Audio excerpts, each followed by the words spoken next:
ایسا نہ لگائیں کہ میں سمیت تمار عالم ارواح سے داد دیتا ہوں نظر آئے. دونوں ہاتھوں کو بلند کر کے نعرہ حیدری.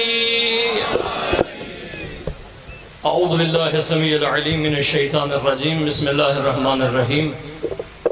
نحمده ونستعینه ونستغفره ونؤمن به ونتوکل الیہ ونعوذ به من شرور انفسنا وسیئات اعمالنا ومن يهدي الله فلا مضل له ومن يضلل الله فلا هادي له ونصلي على حبيبه الكريم قيل في شانه وما أرسلناك إلا رحمة للعالمين آني أبي القاسم محمد.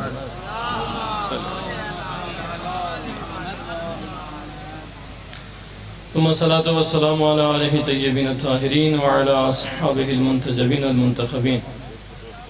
أما بعد قال الرحمن في القرآن إن الدين عند الله الإسلام. وقال إمامنا المتقين علي بن أبي طالب عليه الصلاة والسلام وضع شيء على محله فهو العدل. صلوات مل کے بلند آواز سے پڑھیے اللہم صلی علیہ. علمی ماحول میں علمی گفتگو، وقت مختصر ہے.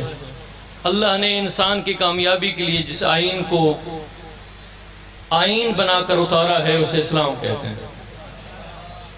کائنات میں رہنے والے انسان دو قسم کے ہیں، یا دیندار ہیں یا بے دین ہیں. بے دینوں سے تو بات ہی نہیں کی جا سکتی، اس لیے کہ جب دین نہ ہو تو انسانیت باقی نہیں رہتی.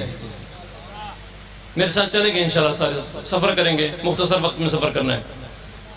خداوند قدوس نے اس دین کو بھیجا، کبھی عیسائیت کی شکل میں، کبھی یہودیت کی شکل میں. اور کچھ لوگ ایسے بھی عقل مند ہوئے، انہوں نے کہا ہمارے خالق کو دین بنانا نہیں آتا، ہم زمین پہ رہ کے زمینی دین بنائیں گے. وہ بدھ مت بنے. عیسائی بھی منحرف ہو گئے، یہود بھی منحرف ہو گئے. بدھ مت ویسے منحرف ہے اس لیے کہ دین خالق کو نہیں لیتے، اپنا بنایا ہوا دین لیتے ہیں. ایک ہی دین ہے جس کی حفاظت کا ذمہ اللہ نے لیا ہے اور اعلان کی ہے جو بندہ اس دین پر زندگی گزار کے آئے گا، دنیاوی نعمتوں کے بعد آخرت کی نعمتیں بھی عطا کروں گا. اور وہ دین جس کی حفاظت کا ذمہ اللہ نے لیا ہے اسے اسلام کہتے ہیں. اس اسلام کو ہم تک پہنچانے کے لیے یہ ہیڈ لائن سن دو، ہیڈ لائن، ہاں یہ سمجھیں کہ آپ ہیڈ لائن سن رہے ہیں. ہاں، اس دین کو آپ تک پہنچانے کے لیے اللہ نے 3 امام قرار دیے، 3 پیشوا قرار دیے، 3 رہنما قرار دیے، 3 ہادی بنائے. آپ اگر دین اسلام لینا چاہتے ہیں تو ان ہادیوں کی معرفت حاصل کرنا ضروری ہے. ان میں سے پہلا ہادی جسے اللہ نے دین کے پہنچانے اور ہمارے وصول کرنے کے ذریعہ بنایا ہے اسے عقل کہتے ہیں.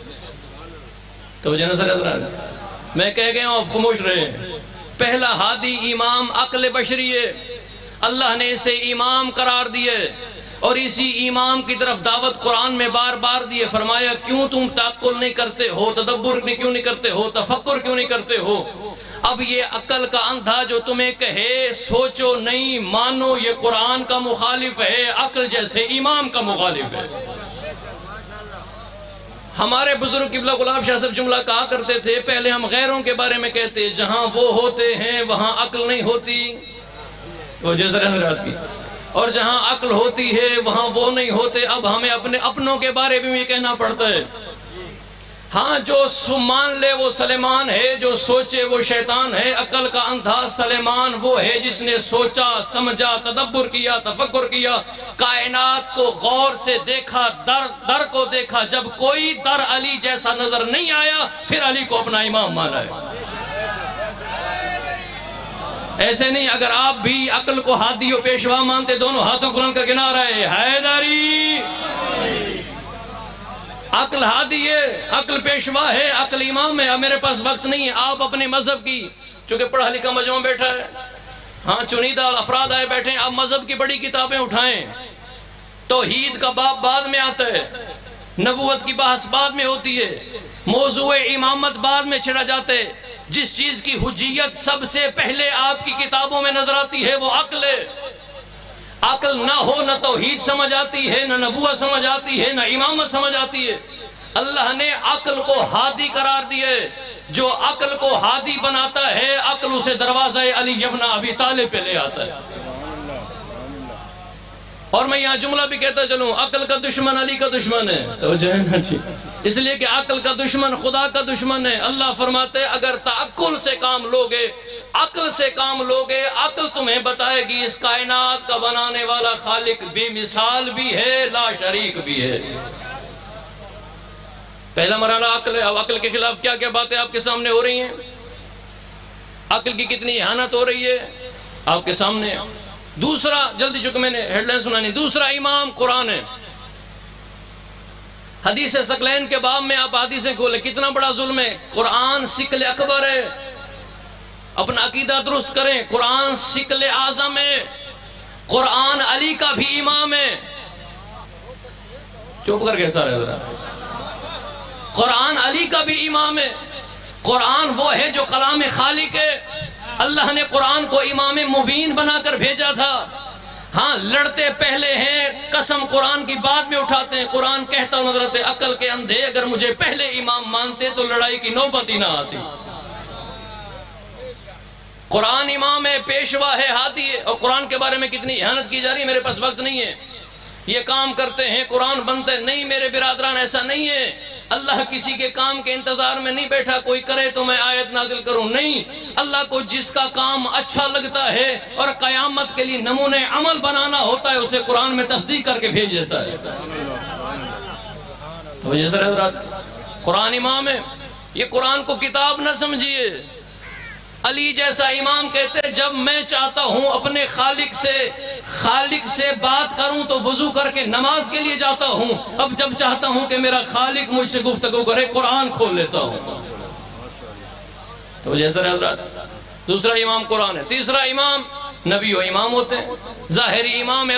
اللہ نے ان تینوں کو ہادی بنایا، امام بنایا.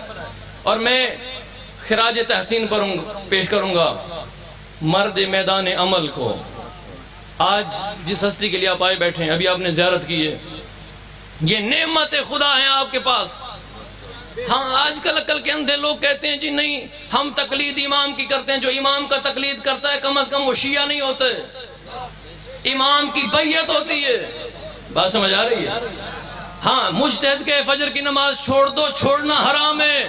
اور امام کہے چھوڑ دو، پڑھنا حرام ہے. بات سمجھ آ رہی ہے؟ تقلید اس کی ہوتی ہے جو سامنے عمل کر رہا ہو. امام غائب ہے اور امام کی تقلید کر رہے ہیں. خدا کے بندے تقلید کر رہے ہو، تم سنی ہو امام کی تقلید کر رہے ہو.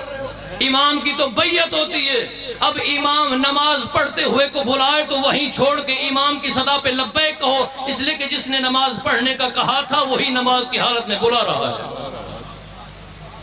بات سمجھ آ رہی؟ اللہ نے نعمت آپ کو عطا فرمائی. میرے پاس وقت نہیں ہے، الفاظ نہیں ہے. کون سا میدان ہے جہاں یہ توفیق خدا ہوتی ہے؟ اللہ سے خلوص سے مانگا جاتا ہے، اللہ قلم میں تاثیر پیدا کر دیتا ہے. کون سا میدان مناظرہ ہو، میدان تاریخ ہو، میدان مقتل امام حسین ہو، میدان علم کلام اور عقائد ہو، کوئی میدان ایسا نہیں ہے. مناجات کا میدان ہو، کوئی میدان علمی نہیں ہے جہاں قبلہ صاحب کی عظیم اور بے مثال کاوش نظر نہیں آتی. ہر میدان میں عالی نظر آتے ہیں. اور کتنا بڑا فخر ہے ان کے لیے کہ دین ان کے نام سے ان کی قوم سے جڑ گیا ہے. نماز کی بات کریں جو رسول کیا کرتے تھے اور مولا علی کیا کرتے تھے، لوگ کہتے ڈھکوانا ہے. بات سمجھ آ رہی ہے؟ روزے کی بات کریں، حج کی بات کریں، توحید کی بات کریں، یہ جی ادھر کا ہے. خدا کے بندے یہ اللہ کی توفیق ہے. توحید محمدی ہے، لقب ڈھکوانا ہے. بات سمجھ آ رہی ہے؟ خدا نے یہ توفیق دی ہے اور آپ کے پاس نعمت عظمی ہے. کتابوں کی طرف بھی رجوع کیا کریں. ہمارے پاس کوئی دوست آتے ہیں نا توجہ میری طرف کیجئے گا.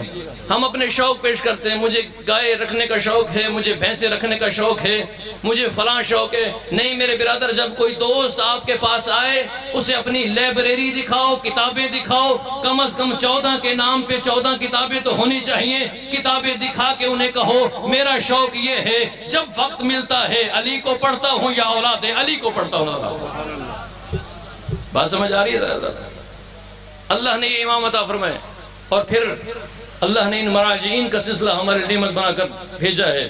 یہ دین کیا معنی ہے دین کا؟ کما تو دین و تو دان، جیسا کرو گے ویسا بھرو گے، اور اس دین کی بنیاد عقائد پر ہے۔ بات سمجھ آ رہی سر؟ عقائد پر ہے۔ جب بندہ مرتا ہے نا، قبر میں فرشتے آ جاتے ہیں، کسی کو چھٹی نہیں ہے، ہاں کسی کو علی نہیں آئے گا جواب دینے کے لیے۔ بات سمجھ آ رہی ہے؟ اچھا میں مثال دیتا چلوں، بعض لوگ تو سمجھتے نہیں ہیں، اگر میری بات تھانے والے مجھے جانتے ہوں اور میرا فون پہ کام کر دیتے ہوں، مجھے جانا ضروری پڑے گا؟ وہاں میرا جانا میری اہانت ہے۔ اگر آپ علی والے بن کے گئے تو علی کے آنے کی ضرورت نہیں ہے، فرشتے استقبال کر کے کہیں گے آؤ تم علی کے مرید آ رہے ہو۔ ہر قبر میں علی کا جانا علی ابن ابی طالب کی اہانت ہے۔ خدا کے بندے، تم علی والے بن کے جاؤ، زمین بھی احترام کرے گی، قبر بھی احترام کرے گی، اور فرشتے بھی احترام کرتے نظر آئیں گے۔ پوچھیں گے من ربو کا، تو من ربو کا، تیرا رب کون ہے؟ بندہ جواب میں کہے گا رب آبائن اللہ، میرے پیو دارے دا رب اللہ ہے۔ فرشتے کہیں گے تیرے باپ دادا کا نہیں پوچھا؟ من ربو کا، تیرا رب کون ہے؟ جواب میں کہے گا رب علماء اللہ، میرے علماء کا رب اللہ ہے۔ فرشتے کہیں گے تیرے مولویوں کا بھی نہیں پوچھا؟ من ربو کا، تیرا رب کون ہے؟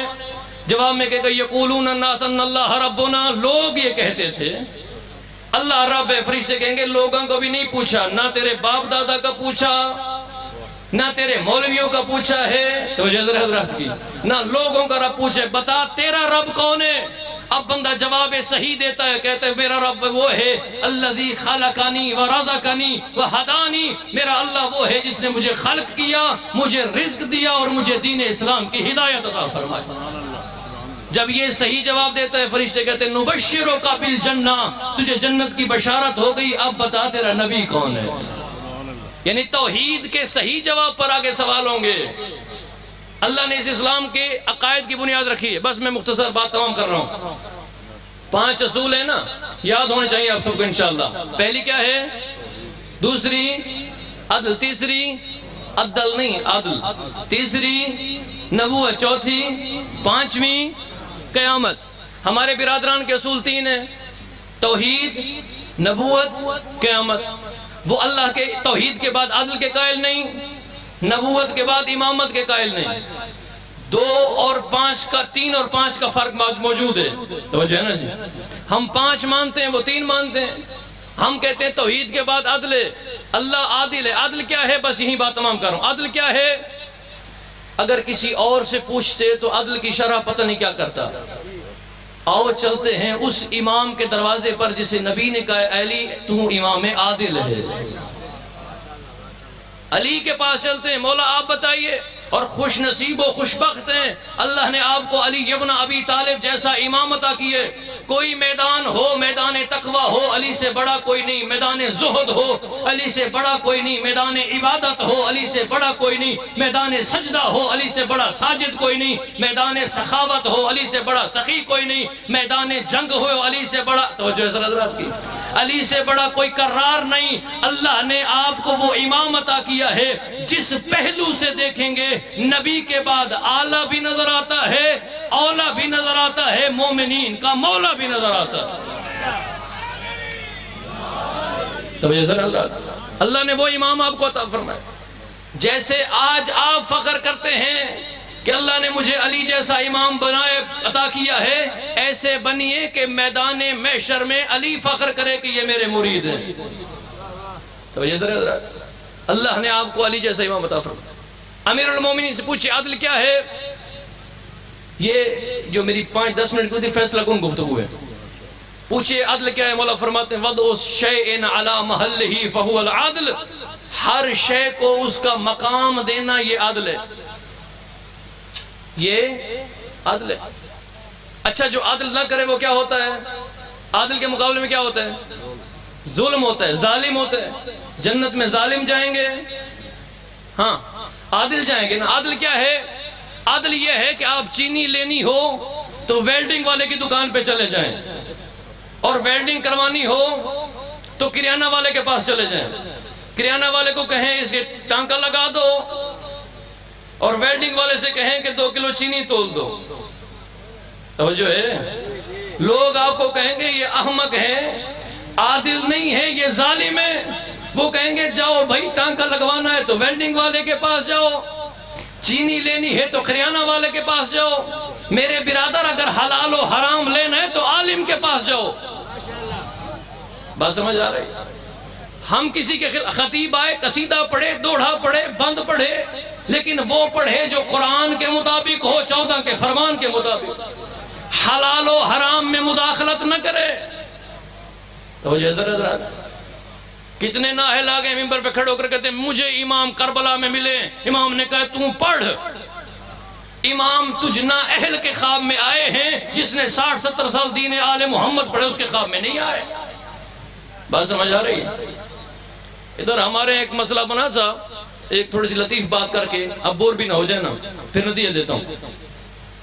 وہ ایک خاتون تھی، وہ منشیات فروخت کیا کرتی تھی۔ تو ایک مولانا صاحب تھے بزرگ، تو وہ عورت نے گاڑی رکھی ہوئی تھی، مولانا صاحب کا سائیکل تھا، اس نے گاڑی روکی، کہا اس مولوی کو بلاؤ۔ مول صاحب گئے، کہتے ہیں مجھے امام میرے گھر آیا ہے، وہ عورت کہہ رہی، کہتا ہے کہ امام نے کہا ہے کہ اس مولوی کو کہو تشہد میں اللہ پڑھے۔ مولوی صاحب نے کہا بھائی میں پڑھتا ضرور ہاں، میں سمجھ دو نا، ہاں میں پڑھتا ضرور ہوں، یہ امام آپ کے گھر تو آ گئے ہیں، میرے گھر کیوں نہیں ہے؟ اچھا چلو چھوڑو، آپ کے گھر آگے ہوں گے، مسئلہ ہوگا۔ امام نے یہ تو کہا ہے کہ میں تشہد میں علی اللہ پڑھوں، آپ کو نہیں کہا کہ منشیات فروخت نہ کرو۔ امام نے ان کو یہ تو کہا ہے تشہد میں علی اللہ پڑھو، امام نے یہ نہیں کہا کہ حسین کا خون نہ بیچو، امام نے یہ نہیں کہا کہ داڑھی نہ منڈواؤ، امام نے یہ نہیں کہا کہ گانوں کی طرزوں پہ قصیدے نہ پڑھو، امام نے ان کو یہ نہیں کہا کہ جھوٹے مصائب نہ پڑھو، امام نے ان کو یہ نہیں کہا کہ پیٹے بٹھا کے اپنی مجلسوں کو نہ بنواؤ۔ یعنی امام حرام سے تصدیق دونوں ہاتھ کو نعرہ حیدری۔ علی ابن ابی طالب فرماتے ہیں حلق فی رجلان، میرے بارے میں 2 قسم کے لوگ ہلاک ہیں، جو حد سے بڑھائے وہ بھی ہلاک، جو گھٹائے وہ بھی ہلاک۔ کھڑے ہو جاتے ہیں مولوی صاحب علی وہ ہوندے جن دی حد ہوئے، توجہ ہے؟ علی تو اسے کہتے ہیں نا جس کی کوئی حد نہیں ہوتی۔ اچھا یہاں جملہ بھی آپ کے سامنے کہتے ہیں، اسے سٹیج نہ کہا کرو، یہ ممبر ہے، سٹیج فنکاروں کا ہوتا ہے، ممبر علماء کا ہوتا ہے۔ بات سمجھ آ رہی ہے؟ علی ابن ابی میرے بارے میں 2 قسم کے لوگ ہلاک ہیں، حد سے بڑھائے ہلاک، گھٹائے۔ جی علی کی کوئی حد ہے، میری کیا جرت میں علی کی حد گن سکوں؟ کسی میں کیا جرت کہ علی کی حد گنے؟ علی کی حد یا اللہ جانتا ہے یا مصطفیٰ جانتا ہے۔ اب میں بتاؤں کہ مولا مجھے کیا پتا آپ کی حد کیا ہے؟ علی فرماتے ہیں جب میں نے کہا ہے کہ بڑھاؤ گے تو بھی ہلاک، گھٹاؤ گے تو بھی ہلاک، تو بتانا بھی میری ذمہ داری ہے۔ علی فرماتے ہیں میری حد ہے، میں بتاؤں گا حد کیا ہے۔ مولا بتائیے حد کیا ہے؟ علی فرماتے ہیں سجدے میں مجھے نہیں دیکھا، جب میں سجدہ کر کے سر اٹھاتا ہوں، دونوں ہاتھوں کو اٹھا کے جملے کہتا ہوں، الہی کفا بعزن ان اکون لک عبدا وکفا بفخرا ان تکون لی ربا۔ میری یہ حد ہے، میں علی کا بندہ ہوں۔ دوسری یہ حد ہے، میں نے کہا انا عبید من عباد محمد، میں محمد کے غلاموں میں سے ایک غلام ہوں۔ میری حد یہ ہے اللہ کا بندہ ہوں، مصطفیٰ کا غلام ہوں، باقی سب کچھ میں علی۔ توجہ ذرا جی میں ڈھلا نعرہ لیون ایک بے اللہ ہو چل حیدری۔ توجہ ذرا علی ابن ابی طالب فرماتے اللہ والے کام مجھ سے نہ کرواؤ، ہلاک ہو جاؤ گے۔ مصطفیٰ والے کام بھی مجھ سے نہ کرواؤ، ہلاک ہو جاؤ گے۔ اللہ کا کام دین بنانا ہے، مصطفیٰ کا پہنچانا ہے، اور مشکل وقت میں تشریح کرنا اور اسے بچانا یہ میری ذمہ داری ہے۔ تو جیسے علی ابن ابی طالب فرماتے ہیں میرے بارے میں 2 قسم کے لوگ ہلاک ہو جائیں گے، بڑھائیں گے تو بھی ہلاک، گھٹائیں گے۔ اب مولا کا ایک جملہ آپ کے سامنے زبان حال سے مولا کا جملہ کہتا چلوں۔ علی فرماتے ہیں نہ میں اللہ ہوں، توجہ ہے، نہ میں اللہ ہوں بلکہ اللہ کا محتاج بندہ ہوں، نہ میں محمد ہوں بلکہ محمد مصطفیٰ کا غلام ہوں۔ باقی کائنات کے سارے کتب، ابدال، اولیاء، اوصیاء، سارے پیران کھڑے ہو جائیں ایک صف میں، سب علی کے مالک اشتر کی جوتی کے برابر نظر آتے ہیں، ساری کائنات سے افضل اور اولا علی نظر آتا ہے۔ تو جیسے اللہ نے آپ کو امام عطا فرمایا، اور گزارش کروں گا نہ کیجئے شرک، اللہ کے کام علی ابن ابی طالب سے نہ کروائیے۔ جھٹلاتے ہیں علی کو، علی کرے انت الخالق و انا المخلوق فہل یرحم المخلوق الا الخالق۔ علی فرماتے تو خالق ہے، اے اللہ تو رازق ہے، اے اللہ تو مالک ہے، اے اللہ تو رب ہے، اے اللہ تو عالم ہے۔ ہم کہتے ہیں نہیں، رب علی ہے۔ تو حضرت اور پھر رب رحمہما کی آیت کی غلط تشریح کر کے جملے کہتے ہیں نہیں، جو علی کو رب کہتا ہے وہ علی کو جھٹلاتا ہے، جو علی کو جھٹلاتا ہے وہ علی کے نبی کو جھٹلاتا ہے، جو علی کے نبی کو جھٹلاتا ہے اس کا آج بھی ٹھکانہ جہنم ہے، کل بھی ٹھکانہ جہنم ہے۔ یہ دین کی بقا کے لیے بس ایک جملہ مصیبت کا میرا جی چاہتا ہے، کہتا چلو مرحومین جن لوگوں نے اس مدرسے میں معاونت کی دنیا سے چلے گئے، ان کی بخشش کے لیے 3 جملے حسین کے، ایک جملہ شریکت الحسین علی کی بیٹی کا، تشریح نہیں کرنی۔ پہلا جملہ کربلا میں حسین نے، اس لیے کہ میں کسی اور کے لکھے ہوئے بین پڑھوں، مورخ کی تاریخ پڑھوں، کیوں نہ میں حسین کے منہ سے نکلے ہوئے جملے بین کے پڑھوں۔ پہلا جملہ اکبر کی لاش پہ، بیٹے جوان بیٹے کی لاش پہ جب حسین پہنچے، جملہ کا یا بنیا، جلدی کرو، یا بنیا بعدک الافا، اکبر تیرے بعد مجھے نظر کچھ نہیں آتا۔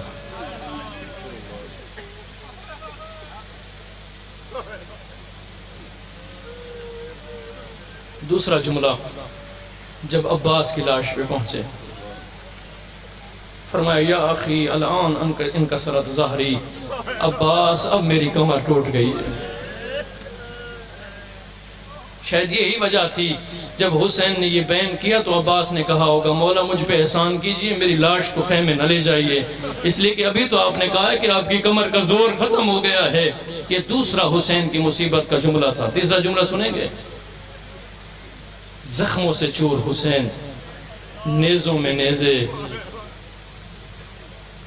30,000 فوج کا مارا ہوا حسین، اکبر کی موت کا مارا ہوا حسین، بیٹوں بھتیجوں بھانجوں صحاب کی موت کا مارا ہوا حسین۔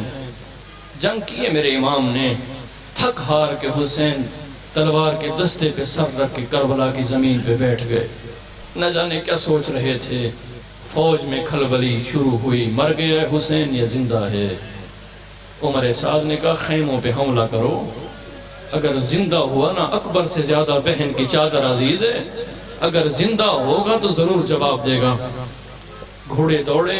تیسرا جملہ کربلا میں جو آج بھی فضا میں گونج رہا ہے، جس جملے کی آج بھی آپ لوگ صدا لبیک کہہ کر جواب دیتے ہیں، آج بھی فضاؤں میں حسین کا جملہ گونج رہا ہے۔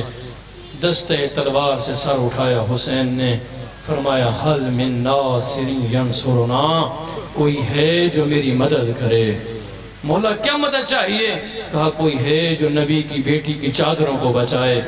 یہ جملے حسین نے 3 کہے تھے، مدینہ سے لے کر کربلا، کربلا سے لے کر شام، شام سے لے کر دربار شام، دربار شام سے لے کر مدینہ۔ ساری تاریخ ایک جملے میں بند ہے، اور وہ جملہ علی کی بیٹی کا جملہ ہے، حسین کی بہن کا جملہ ہے۔ مدینے کے باہر آ بیٹھی نا، سارا مصائب اس میں جملے میں درج ہے۔ اتنی تو غریب ہو گئی تھی، سجاد سے پوچھا ما ھذا البلد، سجاد یہ کون سا وطن ہے، یہ کس شہر کی دیواریں نظر آ رہی ہے؟ امام نے رو کر کہا ماں تیرے نانا کا شہر مدینہ آ گیا ہے۔ اتنی تو اجڑ گئی تھی نا، خوش ہونا چاہیے تھا۔ ماں کی قبر پہ جاؤں گی، نانا کی قبر پہ جاؤں گی، نہ جانے کتنی اجڑ گئی تھی علی کی بیٹی۔ یہ جملے کہہ رہی تھی، اے نانا کے شہر مجھے قبول نہ کرنا، اے نانا کے شہر میں تیرے اندر آنے کے لائق نہیں رہی۔ آئی ہے، ہاں آئی ہے، ماں کی قبر پہ آ گئی، ایسے لیٹی جیسے بچیاں ماں کے ساتھ لیٹتی ہیں۔ بیٹے کو تکلیف ہو باپ کو بتاتا ہے، بیٹی کو تکلیف ہو تو ماں کو بتاتی ہے۔ لیٹ گئی اور جملہ کہا، اماں مجھے دیکھ راسی مجروحتن، اماں میرا سر زخمی ہے، اماں مجھے دیکھ میری کمر زخمی ہے، اماں مجھے دیکھ میرے ہاتھ زخمی ہیں۔ یہ آخری بین کا جملہ علی کی بیٹی نے اس وقت کیا، اماں تجھے کیا بتاؤں، 72 قدموں کا فاصلہ تھا، تیرا حسین تھا، اس کا گلا تھا، شمر کا خنجر تھا، میں کچھ نہ کر سکی، تیرا حسین مارا گیا، میں حسین کو ذبح کروا کے تیرے پاس۔